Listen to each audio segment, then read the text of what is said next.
Hello, everyone, and welcome back to the Brightworks. And what I've got for you today, well, it's a little bit special. You might notice that everybody's spawning in different quadrants of this map today, and you might even have glanced over towards the right-hand side and realized today I've got not a 4 versus 4 versus 4, but instead an 8 versus 8 versus 8 versus 8.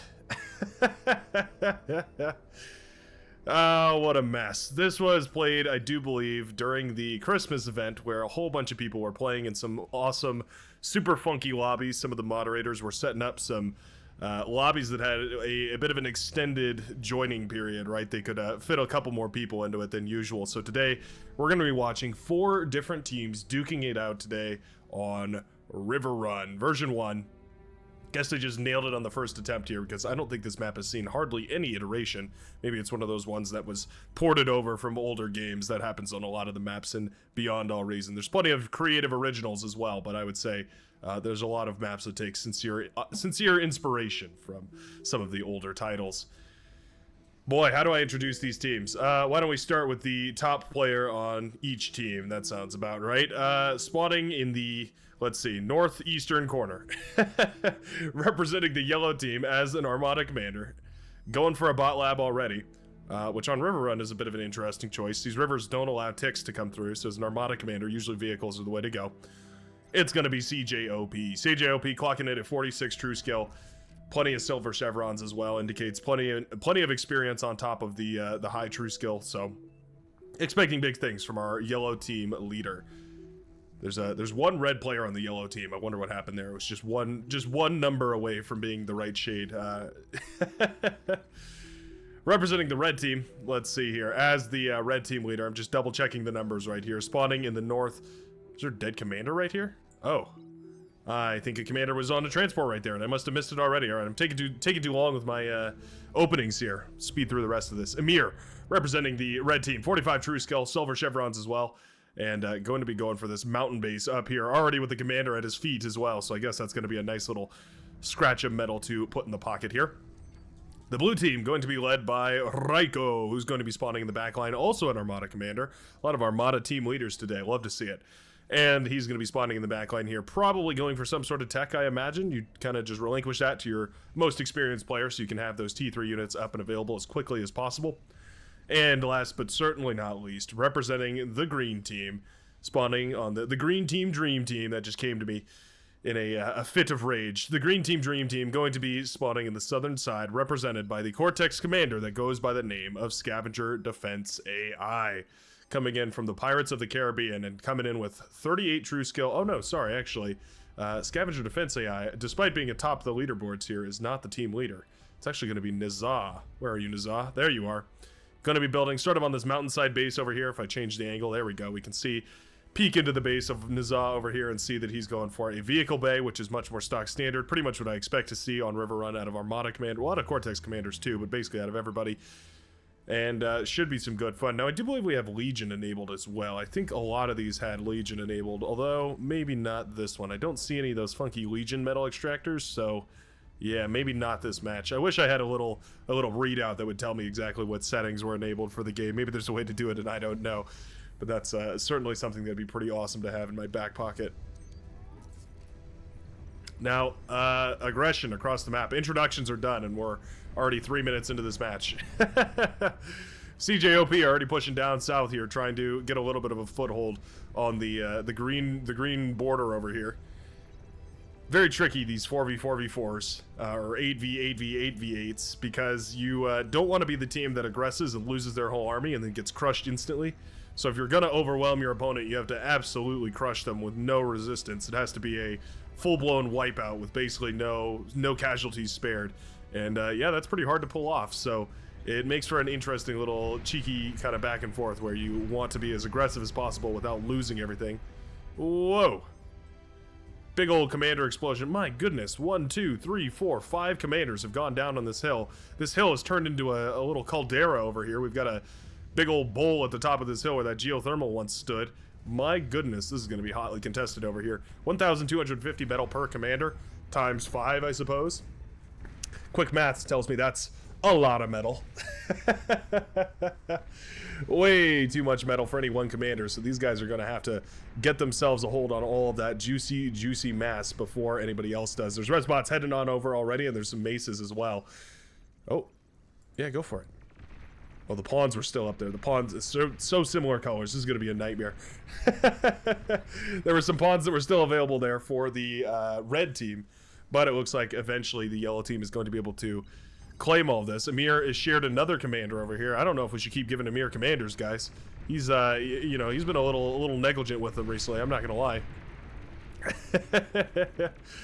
Resbots do manage to eat up a significant portion of that corpse right there, down to the bones.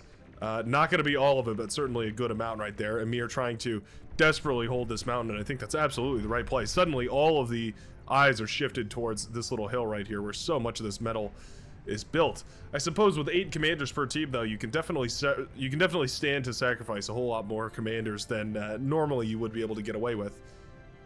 Interesting. Sort of changes the dynamic a little bit. Pickle Daddy playing the age-old bots versus vehicles game, and feeling just why it's such a pain. It's actually more than that. There's also bot forces supporting from Irritating Man, as well as Cobalt Store, both of which pushing forward right here with thugs as well as Wolverines. Gonna be really difficult for Pickle Daddy to hold this off all alone. We do have Aquac Insurance. Not pumping out too many units though right now. Yeah, Pickle Daddy's gonna be in a world of hurt right here if he doesn't get reinforcements real soon. CJOP making a ever-encroaching front line here on Aeroplane. Using those Rocketeers to the best of his abilities to harass down this commander. Of course, if we can take the commander out, there's basically nothing stopping CJOP from walking in here and de-gunning down the defenses, and then the Rocketeers can clean up basically all the rest of it. We do also have Kurdian's commander standing over here as well. Gotta be so careful with those Rocketeers. It's not that they're irreplaceable, but they're so far from the backline that if you do happen to lose them, then it means that suddenly, yeah, you find yourself in a really tricky situation here. Oh no, a little bit of cross-aggression over here now. We have Gay Bar going to be moving in and going for a little bit of aggression over here. Does manage to, at the very least, kill a couple of wind turbines for CJOP. That's going to be pretty infuriating right there for the yellow commander. It's going to have to start up a whole bunch of power production again, maybe some solar panels on the front line. Some sort of emergency action is going to have to be taken here. Rocketeers sent on a fight command over here so they don't overstep. They still may, though. They if they run out of vision, they may overstep and fire, or that beamer might be able to fire into them. The beamer does just barely outrange the Rocketeer. Sinister Ticklet going to be holding the line right here with a whole bunch of these walls, trying to build a fortification zone over here, try and stop units from encroaching. There is a little bit of a gap in the wall, I do have to say. Difficult to micro that when you're you know, setting the wall up pretty quick on the front lines there, but certainly going to be have to be aware of the fact that there's a little bit of a weakness, a gap in the armor, so to speak. A couple of runaway grunts from Captain Pierogi. Going to make it into the back line. Shuriken not having any of that today, though, and going to go ahead and paralyze all those, shut them down, try and keep that damage to a minimum here. Looks like they got a couple of metal extractors, maybe. A little bit of army. Not too much damage, all things considered. Who is ahead on the tech game? Boy, this map looks bizarre from up top, huh? Let me clear the whole screen so we can see everybody fighting. The little explosions all around the map and the D-guns and whatnot. Hope that comes across clear enough in the recording that you can see it. Some pretty interesting shenanigans going on all over the place. No way I could catch every fight here. Sometimes people ask me for the replay packs for these, and it's just not feasible for me to give the replay, attach the replay to the video in any way. But I do want to remind everybody that all the replays for Beyond All Reason are saved on their website. So if, for instance, you two wanted to go back and rewatch one of these replays, you can always go into their website and filter by date or filter by player. And usually after putting in 1, 2, or 3 players that played in a match, you'll pretty much always end up with something approaching the correct selection of games.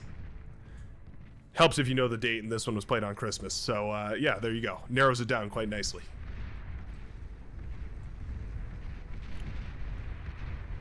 What a funky battle we've got going on over here. Wolverine's just barraging this little base up on top of the hill over here. Shell Shockers trying to fire back as well, and they do take down a couple of those Wolverines, but the Wolverines are definitely far greater in number, and now our Baron is in quite a lot of trouble. Yeah, that commander's going to have to retreat off that hill here, and Rofto, well, maybe could save them with those blitzes there. There is a commander, though. Fractal Hex. Going to be, yeah, really throwing me for a loop with all them numbers. Trying to put math in beyond all reason. How dare you? While I wasn't looking, looks like CJOP did clear out this base over here using those Rocketeers. Looks like a lot of them have died. There's a couple of them, though. Oh, no, actually, these are all the same ones. Yeah, they've got silver stars and silver bars, all sorts of stuff. These are high-ranking Rocketeers right here. Very effective. Very good to see. And, yeah, that's going to be a nice little tremendous bonus for the yellow team to have all this space that they can build metal extractors, harvest all those resources, and send them on back to their own economy. There's T2 coming up already, and it looks like we're getting ready to jump into a bit of a tech lead here. Already a fusion reactor coming up right now. A bit funky to go for a wind turbine at the same time as the reactor. Oh, okay, so we also have the extra units added today. So maybe not Legion? That's so strange. I wonder if we... There's no way nobody would have picked Legion, right? Surely someone would have picked Legion. Maybe it was no Legion, but just with the extra units pack. The extra units pack adds a whole bunch of stuff for Armada, namely. It adds the pawn launcher, which is as ridiculous as it sounds. Fires little pawns all the way across the map, little infantrymen all the way across the map, which is just ridiculous. It also adds the Dragon's Fury, which is a pop-up, more advanced lightning turret. And it also adds the Epic Pulsar, all of which are mirrored, except for the pawn launcher, all of which are basically mirrored on the Cortex faction. They get an Epic Bulwark. They get a epic wall that I believe fires rockets, similar to wow, a lot of D guns right there. Fires, I believe it's like a cataphract, or not a cataphract, a catapult's volley of rockets fires across the map. Although just a much shorter range. Pretty good. Usually we only see those units enabled for scavengers, but it is pretty fun to play with them on and off here in the regular mode sometimes, just so you can see what regular people or yeah, you know, real people, not AI, can do against them. Sometimes it's pretty funny. Looks like the gap in that armor was expressed, and Sinister Ticklet has been pushed back to the base. Not comfortable. These units need to spread out a little bit here, though. Chitterelle, I believe it's a type of mushroom, if I'm not mistaken. Could be wrong about that. Maybe I'm thinking of chanterelle, which I think is, yeah, I think, you know what? I think it's a chanterelle is the type of mushroom. Nice bombing run right there. Oh, beautiful bombing run right there. A whole bunch of Stormbringers coming to lay down the heat. Tons of wind turbines all go down. Energy converters. Oh, that's about as good a bombing run as you can get. Really pristine right there. Oh, that one didn't quite connect as well. Yeah, that's fine. Those bombers will double back and deliver another payload over here and drop some more bombs on top of all of these juicy wind turbines right there. Whoa, so much wind going down right now. That is a tremendous bombing run right there for the, well, I guess the blue team. Yeah, the blue team. I have to be very careful with what color I call each team. I'm used to red and blue, right? I'm not used to red and yellow and blue and pink, I guess. Red, we have like blue, red, green, and yellow. There we go. I don't know. I feel like Guru Wind, for instance. I feel like Guru Wind is definitely the wrong color. Like, I feel like that's definitely a green. Sinister Ticklet is definitely not a green. That's a yellow. I'm sure the lobby has a jolly old time trying to figure out where to put 8 players per team and sort out colors appropriately for everybody. Probably stressing and whining and worrying. I would not want to be in that server room. Probably a million degrees. All the servers trying to complain themselves to death. Hilarious. T2 is out now. Yeah, T2 is going to be pretty good against that T1 trash that we're pumping out here. Pawn's just not going to be able to keep up with those Sheldon as they march away and also continue to fire away at them. Commander here pretty low, though. Maybe they could snag a kill on that Commander, but I don't think they realize just exactly how low Aeroplane is, and instead they're much more interested in trying to burst down those Sheldon here. I just don't think it's going to happen. Yep, Sheldon retreating are a pretty substantial force, and you need something extremely imposing in order to catch those Sprinters or Fiends or anything of that like. Little grunt run by. Planned over here. They actually find a nice little opening in the armor. There are some Hounds that are going to keep firing away here, so that's quite nice. Yeah, actually those Hounds were just in position, just in time to catch all those grunts before they could do any serious damage. Oh, there's a pop-up turret over here. Lovely. Grunt's not able to actually do all too much damage in the long run. Mauser over here are going to be great for shelling away at those T1. Got to be careful with the Mauser. You push too far and suddenly you can't really retreat with the Mauser, otherwise they just can't fire at all. You're better off just losing them and doing a whole bunch of damage in the long run. Nice coverage from the Rocketeers though, keeping them safe, and you know what? Yeah, that is a hugely effective trade right there for the blue player. I believe it's Victor. Yeah, Victor 12 manages to shut down a large portion of the army right here for Pickle Daddy. Pickle Daddy, however, has gotten himself a rattlesnake. I was going to say a razorback. Not quite a razorback yet, but a rattlesnake. And you know what? The rattlesnake is certainly one of the community's favorite favorite tools of war. And for good reason. Man, what a powerful piece of kit. There we go. Shelling away at all these units on the front line. Doing absurdly powerful work. Shutting down a lot of these units with relative ease here. Very nicely done. Try and scan across the battlefield wherever the action is the hottest.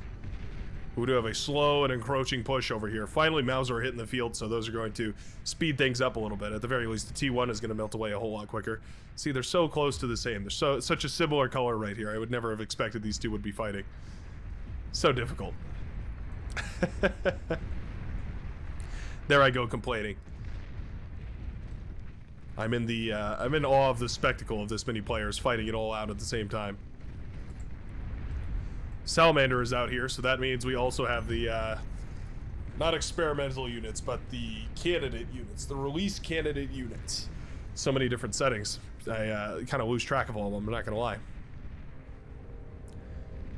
Especially with all the streams we do. Tuesdays and Saturdays, 12 to 4 PDT. Come on down. Well, the price is right. There's a whole lot of settings to toggle on and off now. Try and remember how to set it all up properly. Some good stuff. Sinister Ticklet has actually recaptured this zone over here. Interesting. Wonder how that ended up working out. Somehow or another. I suppose just finally got some T2 economy up and running and now has the economy to hold that zone particularly well. Commander went down over there. I think it's Nizah's commander? Or at the very least a friend of Nizah. Somebody on the green team went down up north and Nizah's commander did go down. Right there on the front. That's going to be some juicy metal for our Baron to slurp up and enjoy. Sonar plane flies across over here. The Condor going to be getting an excellent scout of the green team. If we take a look at this right now, this is the blue team's view of the map.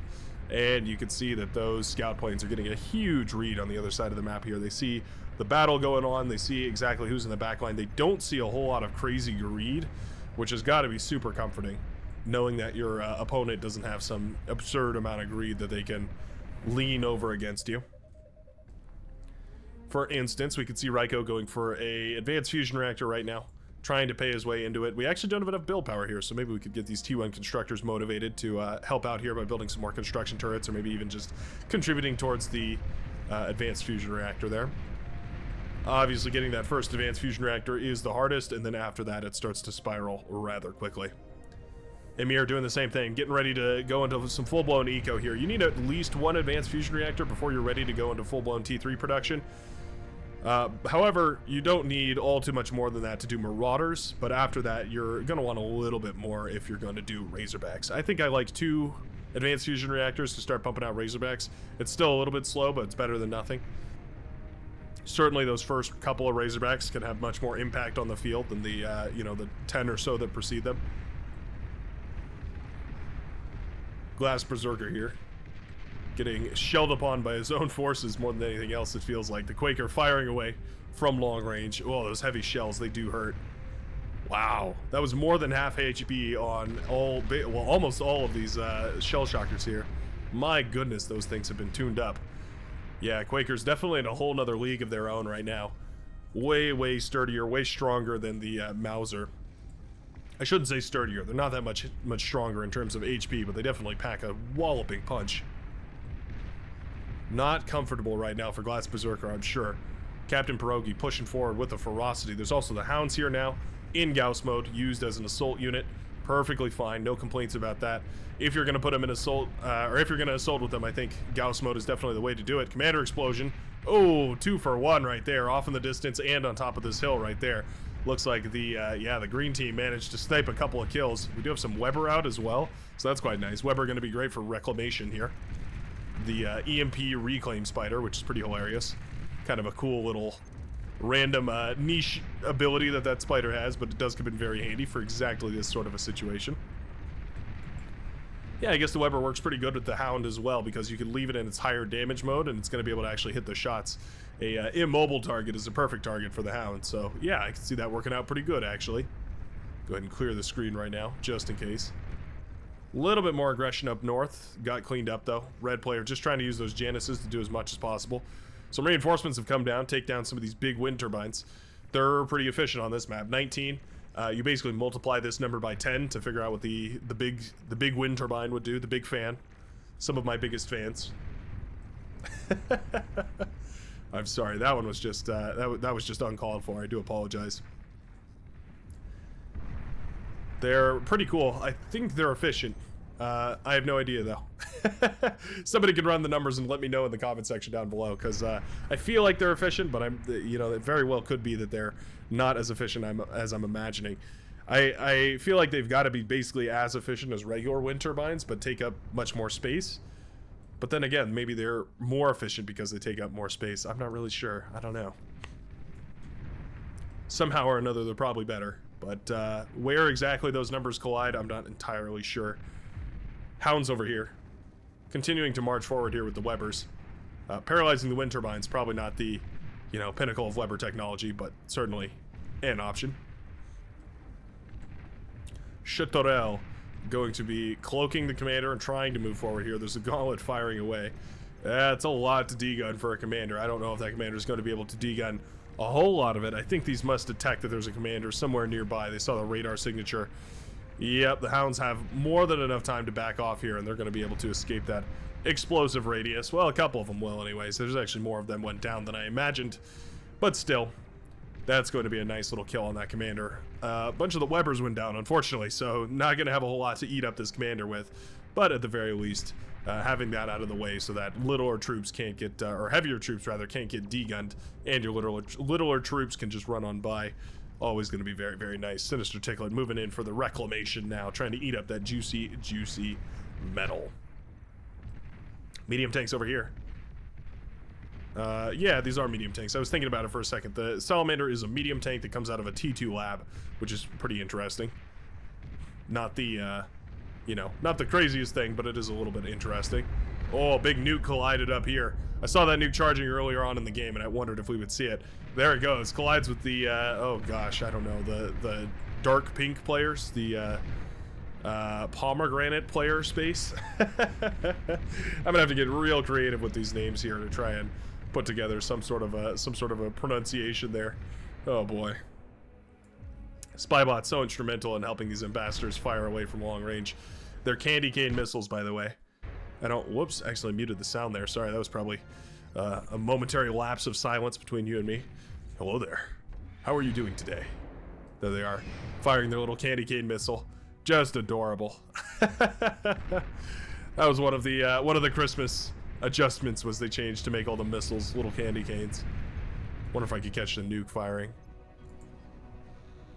Oh, yep. Here we go. Here we go. Gotta watch this. Is it firing? Should be.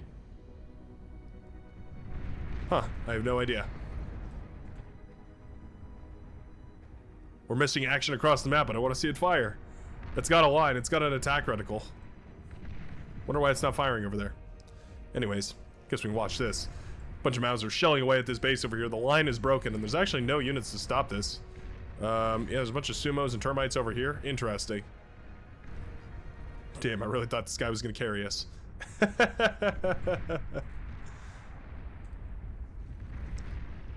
Mauser have now ravaged this base over here. Those wind turbines are going to pop too. Beautiful little chain reaction over there. Makes me want to sing a Christmas carol, watching all those wind turbines go up in smoke like that. Beautiful, just beautiful.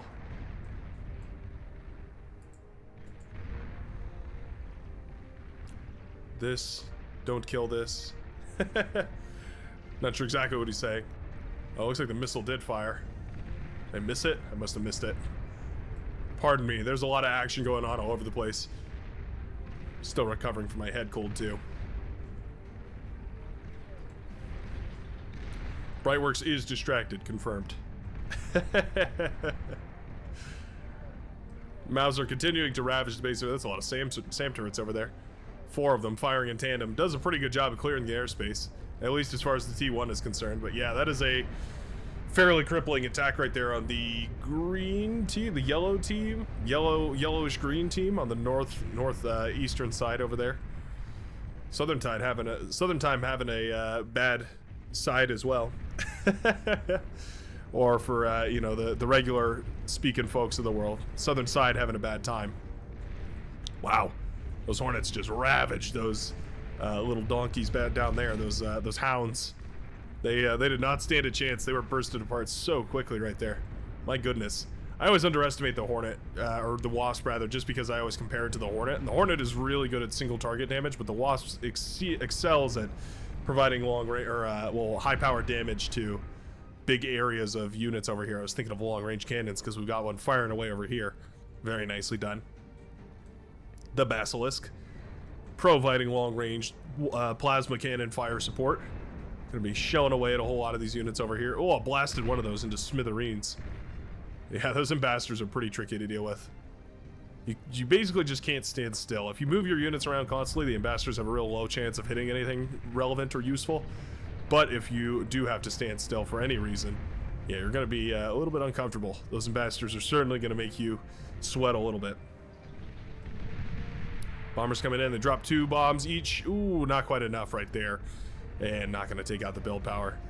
Could have been a nice little crippling blow right there, but not going to happen, as indeed the advanced fusion reactors for Ryko are going to remain intact. Right now, this northern side has been essentially... Ooh, nice little snipe on the advanced fusion reactor. Ooh, nice little D-gun there, by the way, from Guru Wind. Very, very nicely done. Another Razorback does stand over here, though, and that's going to be a huge issue. There it goes, blasting away at the economy, making its way up this hill, trying to find whatever effective targets it can. We're getting into the soft underbelly of the green team here, the yellow team here. Yellowish green team. This is the greenish yellow team. Or no, sorry, this is the greenish yellow team. This is the yellowish green team. It's important that you get those correct. Gotta keep it all straight. Yeah, this Razorback has done so much work over here, though. I don't believe that they're going to be able to recover over here, the greenish yellow team. Yeah, no chance in hell that they're going to be able to rebuild now with the red team sweeping in from the northern side. The last bastion of any sort of technology of theirs is right here in the center of the map, owned by CJOP. It's going to be pretty impressive if this manages to actually hold out for any reasonable amount of time. It's a lot of pit bulls, but yeah, T3 is going to tear that to shreds pretty quick, and it's not like there's a tremendous amount of eco here either. This is basically just a fusion reactor slapped on top of a whole bunch of build power.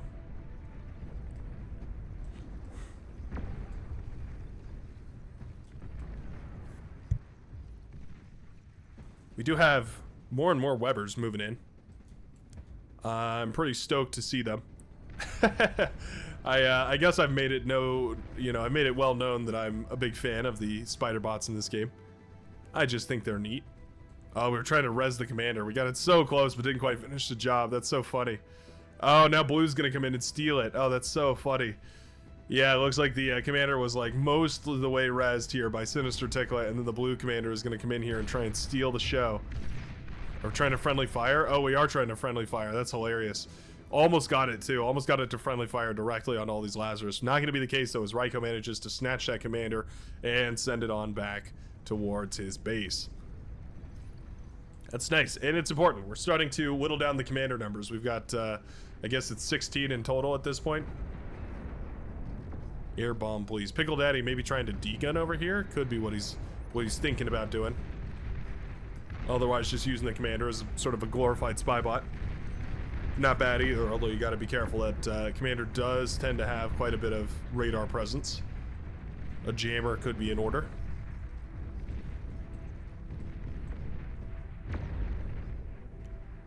Yeah, not gonna... T1 not gonna cut it here. Razorback's probably gonna be good enough, but certainly T1 Rocketeer's definitely not gonna be enough to break the line there.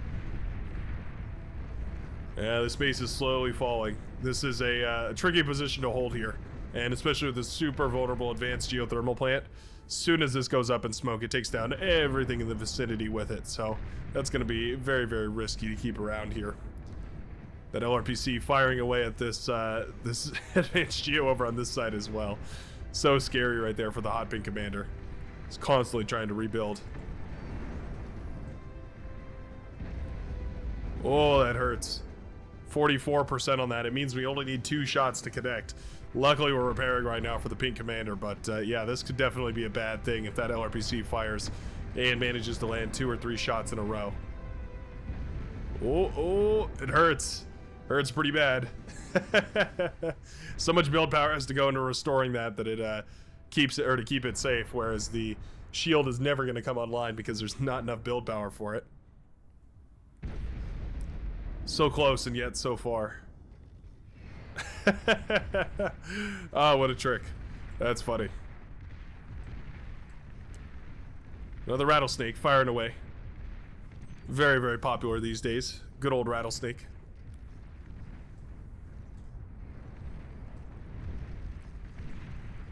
Gonna be very tricky here.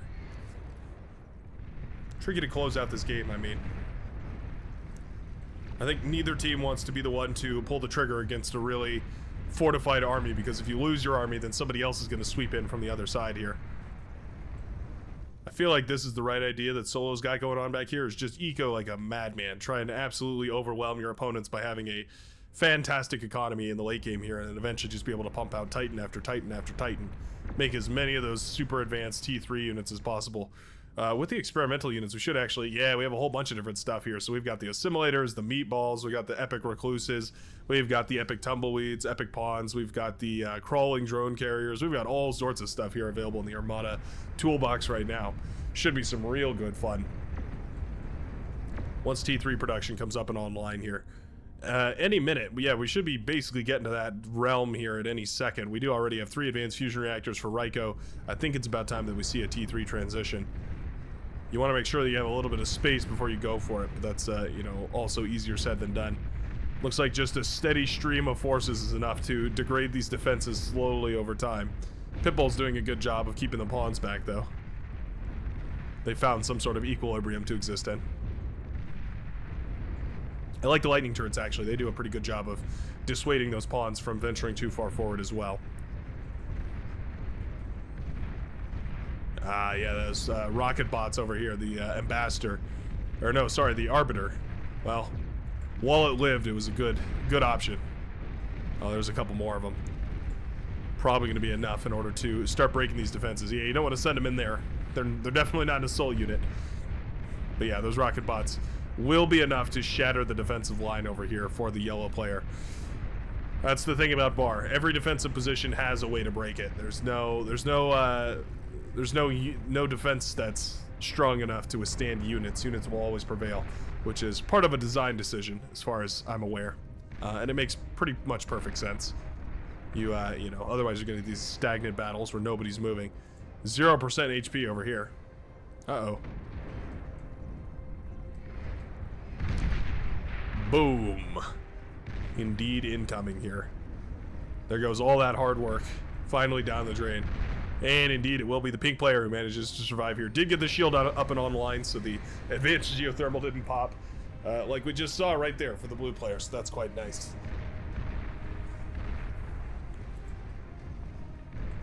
Let's skip ahead. I gotta say, new computer running this game pretty phenomenally. 33 minutes in, we've got a staggering amount of units on the field, and we're still keeping a solid 60-ish frames per second. I'm pretty stoked. I think you guys ought to be too. Crisper, clearer video. Hopefully the settings come out a little better. I checked a little test footage earlier, and it seemed like it was looking a whole lot better, so you guys can let me know down below as well, in case you're interested. Maybe asking that 30 minutes into the video, though, is, you know, only the diehards are going to be remaining, so maybe that skews the results a little bit. I don't know. Whole bunch of pawns getting blasted away over there. Not bad. Razorback allocated to the northern side here as well. Going to be more than enough to dissuade those forces from pushing too much further in. Always very difficult to get past a Razorback with T1. Pawns, grunts, thugs, maces, it doesn't matter. Razorback will carve them to pieces regardless.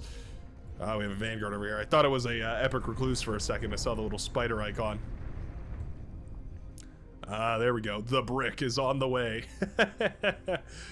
The Rat, aka Brick with the huge as beep gun. Yeah, it's a pretty awesome unit. 25 grand in order to build a single one of those. But for what it's worth, you get absolute devastation, carnage, and destruction across a scale hitherto unimaginable. This is a troubling time for the blue players.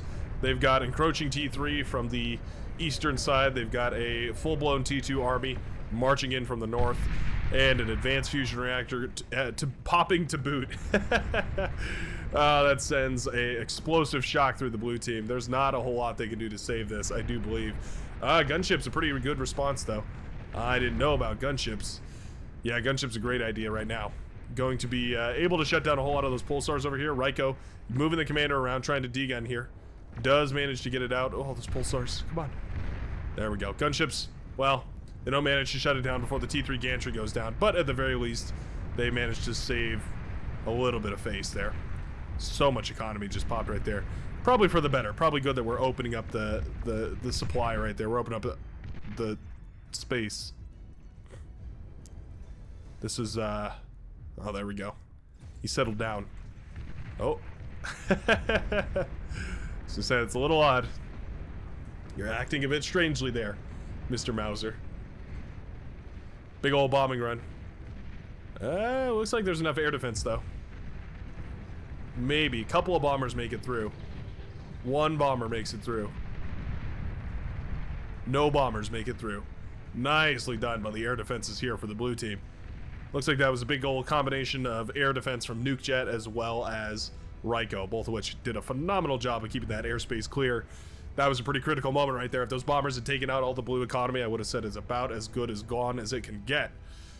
But they managed to hold on right here with only losing a little bit of build power. Not the end of the world. There's plenty of T1 constructors spared. We can just start that up right away. Get that T3 production back up and running right as quick as possible. Spybots across all borders here. Trying to use them to, yeah, basically get a look around, see what's going on. We also have a gremlin here, a spy tank. That's kind of funny. An armed spy unit. Looks like we do have a detector though, a tracer. It's a oh, what is it called? It's a what is it called? Seismic. That's what it's called. A seismic detector. So it measures footsteps basically, which is pretty sweet. Pretty cool lore as far as how that works. Yeah, pulling back the injured Razorback right here. Very nice. Do love to see it. Continuous lightning turrets are, well, I'll say first of all, they're not continuous. They used to be, but they've been changed to not be continuous, so that name should probably be changed. But they're definitely amped up, and they're very difficult to kill, even for T3, which makes them a very sturdy static defense. You can see them bursting down that Razorback. That was, my goodness, that was 4 or 5% off of that Razorback with each blast. That's super, super strong. They may not be continuous, but they've definitely got some punch. Oh, we've got the rolling drone carriers. Oh, that's epic. Boy, don't these just remind you of something out of pure science fiction? Looks like Dune, or I don't know, maybe Homeworld. Remember that game, Homeworld? That's exactly what this reminds me of. Absolutely beautiful. Love those things. Oh, pawn launcher is being used. We have pawns flying across the map right now. I love this thing. So yeah, it literally fires little infantry across the map right here. It charges up and then launches a big old volley of infantry across the map. Super difficult to deal with because these pawn can get stuck in little cracks and crevices that you'd never expect to be able to have to defend. They are deflectable by shields, so that's one way to keep yourself safe from that, is just put a shield up in your base and the pawns will bounce right off. But yeah, that's a really annoying weapon to deal with. So wonderfully done by the red-orange team here, doing a great job of using their toolbox. Did the Brick ever make it to the front? Let's see. Ah, yeah, there it is. The Rat. Boof. Basically fires what a Tsar fires, but amped up a little bit, and also it fires 5 of them. Yeah, that's, it's pretty brutal. A devastating weapon of war, you could say. The speed with which that thing fires is absurd, too. Absolutely tremendous. This is going to be a really tough one to hold right now, I do believe, for the blue team. Yeah, that rat firing away is so uncomfortable to push into. Big old termite push over here as well. Looks like everybody is ready to jump on top of the blue team. Oh no. Yeah, blue team feeling the heat right now. We've got a big old army pushing from the north. We've got a big old army pushing from the east. Everybody trying to keep hold of some sort of a semblance of control over here, but I don't think it's going to be possible. Ryko goes down in the water. Rat firing away over here. We do have an epic bulwark blasting away. Pretty much the only thing that can shut these down, these super epic units or the super epic defenses. You can see it putting in some significant work trying to shut this thing down, but man, does it take a while. Those bricks. 25 grand, I would expect a pretty sturdy unit, and for what it's worth, you definitely get one. Wow. Super bulwark does manage to take down the rat. A little bit of missed micro there, I do feel like. I think the rat probably could have blasted apart that bulwark if it was paying a little bit more attention, but either way, sturdy defense right there for the blue team. Didn't really think it was going to hold, but the super bulwark is going to manage to keep them safe, at least for a little while. CJOP also holding on over here, but man, this looks like just about the end, my friend. You have, what is that, about 6 Thors marching in here, 7 Thors marching in, ready to blast apart anything that they can see. Fusion reactors not included in that list, of course, but won't matter if they're firing at something in the foreground and they just so happen to hit your precious cloak fusion reactors. Does mean that the commander, at the very least, can stay alive over here. Cloak fusion reactor puts out a solid 1,000 energy per second or so. 1,050 to be quite precise. And then, of course, the commander requires 1,000 energy per second to walk around and walk around as a cloaked commander. So, pretty cool. Works out pretty good. Makes it very, very difficult to find. You combine that with the Sneaky Pete as well, the cloaked, what's that called? The cloaked jammer. Yeah, it's gonna be damn near impossible to find that commander. That is how you get second place in this game. Run and hide. More pawns being launched across the map over here, and you can see why these are so annoying. Like that little guy in there. How on earth is anybody gonna find him? I guess there's a laser tower that managed to snipe it, but yeah. Those are the real killers. Those pawns can get stuck in all the cracks and crevices and completely obliterate your base just because they're unkillable by all your static defense, because they won't fire without risk of, or with a risk of damaging, all their units and whatnot. CJOP evacuating. He's got a Razorback, he's got a commander, and he's got a whole bunch of constructors off to build a new life. Restart from scratch. Zooming in here on this massive T3 battle. We've got a whole bunch of those assimilators firing all in tandem, making for a very compelling light show. Blasting apart those Thors. What does the assimilator run you? 2,500 versus the Thor's 9,000. So you get about 3 of them or so. Maybe 4. You get 4 if you're willing to shell out a little bit more. Pretty cool though. They fire from quite long range, and they definitely fire pretty quick too, so they tend not to overkill things, which makes them pretty useful. It almost feels like they're supposed to be able to fly, right? It feels like they're meant to transform into like a jet or something, Starscream style, take off the ground and fly up into the sky or some sort. We're using scuttles to take down the tanks. This is actually very cost effective, surprisingly enough. 540 metal, and I believe it does about 10% damage if you self-destruct it. We're not self-destructing these though, so they're not going to be nearly as efficient. But just so you know, scuttles do actually counter Thor. It's a little bit of a funky combination, but it does work. Oh, self-D. Close enough. We'll call it close enough. Nice D-gun there from Scavenger Defense AI. 2 more Thor to shut down over here. They don't see the commander. Oh, they're whipping their barrels around, trying desperately. Another D-gun connects. Ooh. Okay. Assimilator's going to take down the final one, and the aggression, at least for a little while here, is going to be halted. More Thors rolling across the map, though. Huge army of Vanguards firing away as well. This Vanguard's got to be careful about those ticks. They could definitely get underfoot and start causing a whole lot of mayhem. Havoc. Chaos, you might even say. Epic Karganeth. Pretty awesome unit. There you go. You can see it chunking away 5 or 6% off of a mammoth every single second, which is pretty absurd. Absolutely massive unit. capable of some complete feats of destruction. I love the Scuttle Factory pumping those little suicide bombs out. Oh, the epic liches are out. Oh no. They dropped their nuclear warhead payload right on top of that Thor. That is too funny. Yeah, these nuclear bombers, they need a long time to recharge here, so we're gonna have to pull them back. Oh no, I don't think the green player realized how long those nuclear bombers took in order to recharge right there. Yeah, you need quite a substantial amount of time before their nukes are ready again.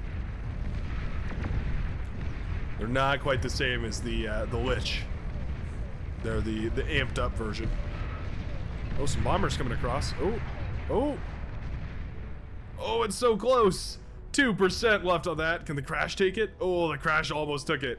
2% left on that advanced fusion reactor. Like 3 more bombers, and it would have been a huge explosion right in the middle of the orange facility. Could have been a nice little change of pace right here on the northern front of the blue base, though. Not going to be the case. Everybody trying to hold off the Thors that the pomegranate player is pumping out here.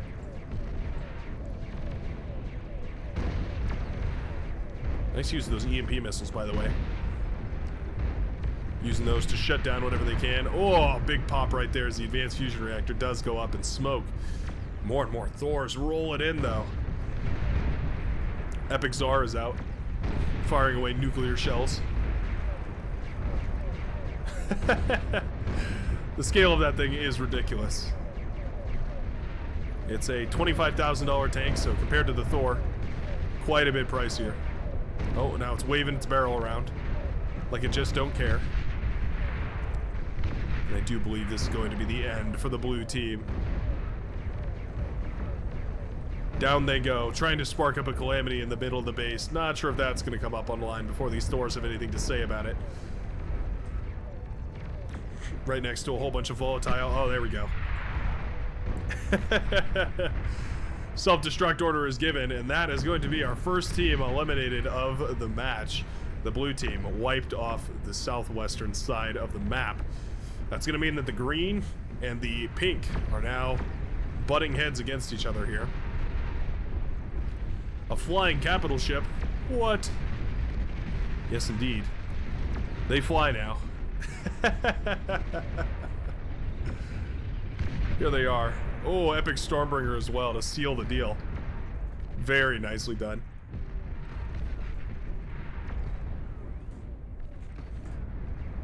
I love the imagery of that. The flying VTOL ship, very Avengers-esque. Titan brothers moving forward. Whole bunch of them. 3 Titans with a whole bunch of Razorbacks for spam support. Definitely quite powerful. The little miniature pulsar beam that they carry on their backpack is very nice for carving through that T3. And then, of course, the Razorback, excellent at dealing with a whole bunch of those T1 spam units that often tend to be pumped out there. Juggernauts marching their way across as well here. CJOP still holding on. Still trying desperately to hold on here. Oh, epic Stormbringer comes real close to finishing the job. 6% left on that commander. My goodness, pawns raining down left, right, and center as well. Oh no.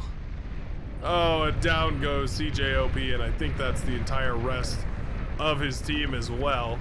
Yeah, that's going to be the yellow team going up in smoke. Achieving a 3rd place is pretty impressive for a team that was eliminated effectively first. Very nice little bit of stalling right there by CJOP, but now it's time that the Titans do clash.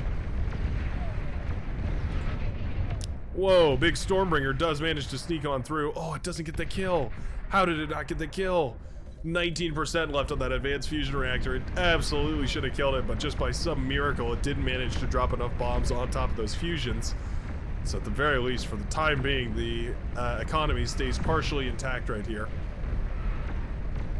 for the greenish team. That is a dangerous army marching forward, though. We have Thors marching across, Razorbacks accompanying them as well. Down goes the Thor. All those pawns are going to follow shortly thereafter. Epic Bulwarks are so good, though. Yeah, they can certainly deal with the T3 spam. They're meant to deal with high-level scavengers and raptors and that sort of stuff, so definitely going to be more than capable of dealing with pathetic T3 spam. It's about as close as you can get in this game to anything like a overpowered defense, like a defense that can hold off basically any attack. You get enough construction turrets behind it, and you build a big wall of them and basically make it impenetrable. Yeah, eventually you'll be able to do it. Thor had a couple extra EMP missiles. I would have loved to see those used. They used them at one point to shut it down, which allowed him to even get this close, but at this point, yikes.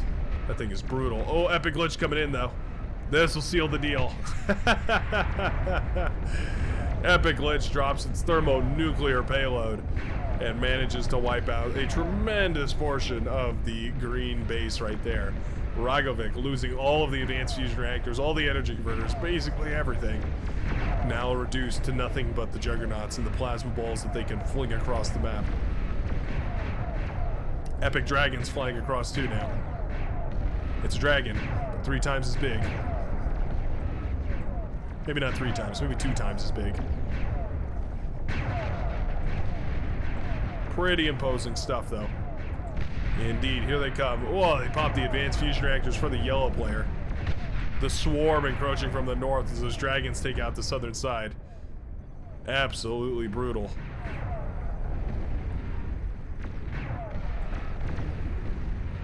Another nuclear bomber coming in. It's got a payload. It's got a mission that he's ready to deliver. Trying to shoot it down. Oh, are they gonna get it? Oh, they do get it. Oh no, it didn't fire before it could die. Oh, it should have just dropped its bomb right there. It could have maybe taken out the epic bulwark or some such like that. What a bummer. Yeah, bombers are coming in here, but there is plenty of fighters to mop those up out of the skies, so I don't think that's going to work either here. The green team definitely on the back foot, though. Feels like the red has a tremendous advantage right now. Haven't seen all too much damage be dealt by the,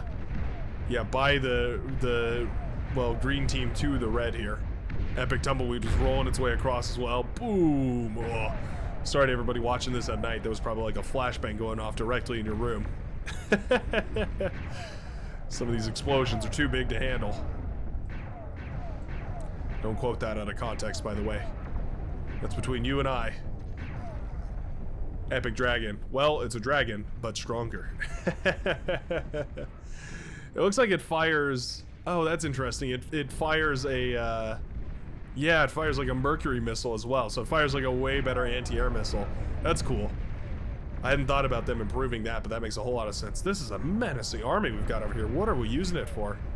My goodness, if this army would just go, I think they could probably ramp their way up through the northern side, or up to the northern side anyways, and maybe do a tremendous amount of damage. I don't know.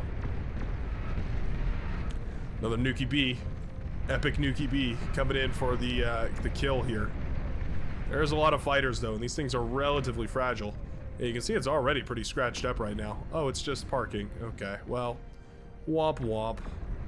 And they all said in unison, womp womp. Those things are wicked expensive, I do believe. Yeah, 18,000 metal to produce one of those things with a cool 240,000 energy price tag slapped on top of it as well. My goodness, I feel like you'd want to fire the damn thing. There we go. Well, we're starting to move the units around here, but maybe not.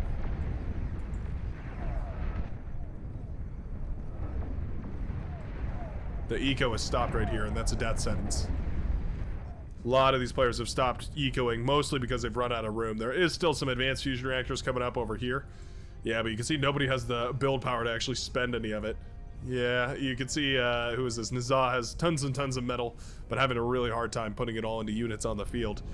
Very tricky to do. The other thing, it's worth noting here, and I hadn't remembered it until just now, is when you have this many players in a lobby, the total unit count is determined based on the total amount of players in the lobby. So, for example, in this one, with a full 8 players per team, it means that the total unit count is only 780, so no super crazy spams of units right here, and I think it's one of the reasons why we're able to watch this in glorious 60 frames per second here. It's probably because there's, yeah, not so much spam running across the map at any one time. You have to be a little more careful about it.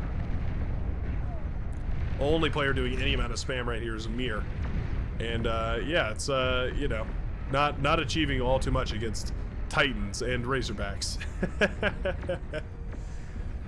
It is a little bit of a bummer because when one of your teammates taps out, I don't think you get more supply. Like, I don't think you get a higher unit cap.